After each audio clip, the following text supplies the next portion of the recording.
Don't touch anything, anak.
If I give all my possessions to feed the poor, if I surrender my body to be burned, but do not have love, it profits me nothing.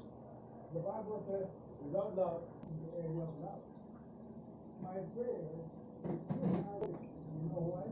The Christian life is that you want to know whether you are growing spiritually or not. Real love is tested. You love somebody, they love you too. You give me no things, I don't love you. Not enough. I give up. What is not real? The true love.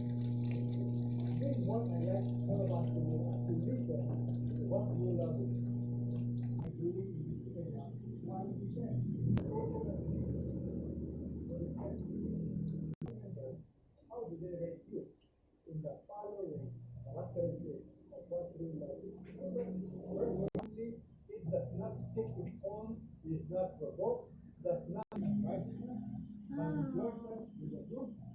Love bears all things, believes all things, hopes all things, endures all things. Love never fails.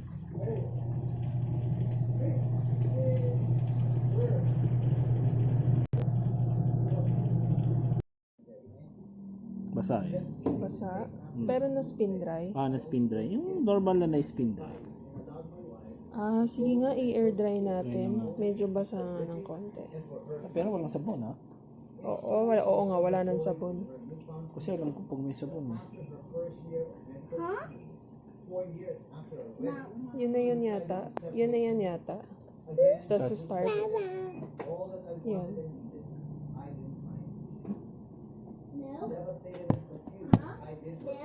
Mama, he's so new. Everyone deserves a second chance at happiness and other things that I want to hear. But God's providence surrounded me with those who told me what I needed to hear. Pastor Peter challenged me with this perspective. He said, okay. Mainit? Basa pa rin. Pero mas dry siya kumpara kanina. Mas dry lang siya. May sabon pa. Wala nang sabon. Amoy. Smell. Get one. Nice ah. Ganda. Ito, ganito. Gaano katagal na bago matuyo. Ito halos, tingnan mo to. Oo. Halos may mga fabric siguro na mas matagal. Halos, ilang percent dry to? Palagay mo. Ito syempre parang So, mga 20%. 20% wet. Oh, Or hindi, mga 10%. Ito, magaan lang to. Oh, Microfiber. Ito 5%. 5% wet na lang. Not bad. Pwede na. Siguro pag manipis, ito manipis halos tuyo na to. halos tuyo na siya. So depende siya sa fabric. Kung lampin to, ito saglit lang to. Okay na. Good.